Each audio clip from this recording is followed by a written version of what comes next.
బయలుదేరారు. ఇదే topic YCP leaders అని వేస్తారు. రోజా గారిని వీళ్ళు ఏమన్నారు ఒకసారి వీళ్ళ మాటలు కూడా ఉండండి. ప్రతి వారం కొత్త పలుకు అనే పేరుతో కొవ్వెక్కిన పలుకులు రాస్తున్నారు. ఈ రాధాకృష్ణకి కొవ్వు కరిగిస్తాం, కొవ్వు దించుతామని కూడా ఈ సందర్భంగా హెచ్చరిస్తున్నాం. నువ్వు వైఎస్ఆర్ కాంగ్రెస్ పార్టీ నాయకుల కుటుంబ సభ్యుల్ని ఇష్టం వచ్చినట్టు మాట్లాడుతుంటే చూస్తూ ఊరుకున్నారు అనుకున్నావా? ఈ రోజు నీ ఫోటోలు ఎలా తగలబెట్టామో రాష్ట్రంలో ఉన్న మహిళలంతా కూడా నీ కొవ్వుని కరిగించేదానికి అదే విధంగా రెడీగా ఉన్నారని కూడా ఈ సందర్భంగా తెలియజేసుకుంటున్నారు. రాష్ట్రంలో మహిళలు ఎవరేమన్నారమ్మా బాబు? ఎందుకే నిన్నెవరేమన్నారు? నువ్వు వెళ్ళిపోయి మొత్తం అందరు కాళ్ళు దొక్కేస్తున్నావు అంట అక్కడ ఆ జనంలోని. ఇద్దరు ముగ్గురు సిమెంట్ కొట్లు వేసుకుని తిరుగుతున్నారు ఈవేళ. నిన్నెవరేమన్నారు తల్లి?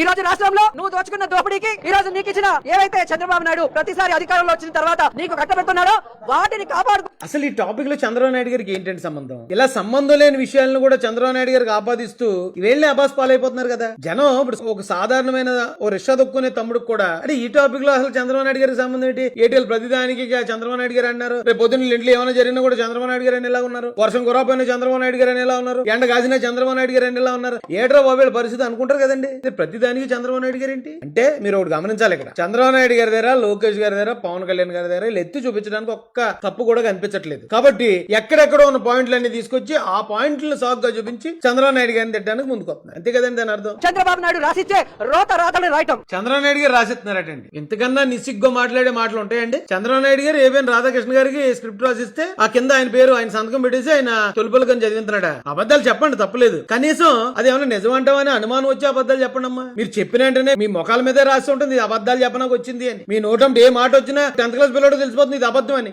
ఇదేం రాజకీయం ఇది? అందరూ సొటేరం బ్యాచ్ ఉన్నారు. ఈ సొటేరం బ్యాచ్ ఇచ్చే ఈ ప్లాన్లతోటి మొత్తం జగన్ గారు అంతా బదనాం అయిపోయి మొత్తం పార్టీ ఇంకా క్లోజ్ చేసుకునే పరిస్థితికి వచ్చింది జస్ట్ 5 సంవత్సరాల్లో. ఇది ఇంతటితో ఆపకపోతే ఖచ్చితంగా మహిళలందరూ నీ కొవ్వు దించుతామని కూడా రాధాకృష్ణ హెచ్చరిస్తున్నారు. రాధాకృష్ణ కూతురికి చంద్రబాబు నాయుడు భార్య భువనేశ్వరి గారికి నారా లోకేష్ భార్య అలాగే పవన్ కళ్యాణ్ భార్య అలాగే మంత్రులు ఎమ్మెల్యేల భార్యలను హెచ్చరిస్తున్నాం. మీరు మమ్మల్ని తిట్టిస్తే మాకు తిట్టడం చేత. వాళ్ళు తిట్టిస్తున్నారటండి. ఎవరండి? రాధాకృష్ణ గారి భార్య గారట, వాళ్ళ అమ్మాయి గారట, చంద్రబాబు నాయుడు గారి భార్య గారట, లోకేష్ గారి భార్య గారట, మంత్రుల భార్యలు అందరూ వచ్చాట ఒక కిట్టి పార్టీ పెట్టుకుని ఆ కిట్టి పార్టీలు అందరూ డిస్కస్ చేసుకుని వాళ్ళందరినీ వాళ్ళ ఆడవాళ్ళని మనం తిట్టించాలి అని చెప్పి వాళ్ళు స్క్రిప్ట్ రాసి ఆ స్క్రిప్ట్ మళ్ళీ చంద్రబాబు నాయుడు గారికి చూపిస్తే చంద్రబాబు నాయుడు గారు కూడా దానికి ఇంకా 2 మాటలు రాసి అది పట్టుకుని వెళ్ళి ఏంటమ్మా ఏంటి దరిద్రం ఏంటి? అతను ఏమన్నాడో దాన్ని మీరెలా ఆపాదించుకుని మీ పార్టీలో ఉన్న ఆడవాళ్ళని మీరెలా కించపరుచుకుంటున్నారు? చూసేవాళ్ళకి రోతగా ఉంటుంది. ఇది ప్రతిదానికి రాజకీయం చేసేసి అక్కడ ఉన్న వాళ్ళందరినీ తిట్టడానికి ఒక సాకు తెచ్చుకుని దీని కారణంగా చూపించి వాళ్ళని తిట్టేయాలంటే రోతగా కనిపిస్తుంది, నీచంగా కనిపిస్తున్నారు మీరు. చిచ్చి ఇదేం మనుషులరా, ఏళ్ళేం నాయకులు అనిపిస్తున్నారు జనాలకి. చిచ్చి మారండమ్మా బాబు.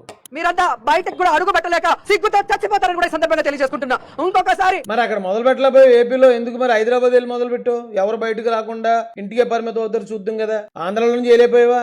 ఆంధ్రాలో వాగలేకపోయి మాటలన్నీ ఏంటమ్మా ఇది?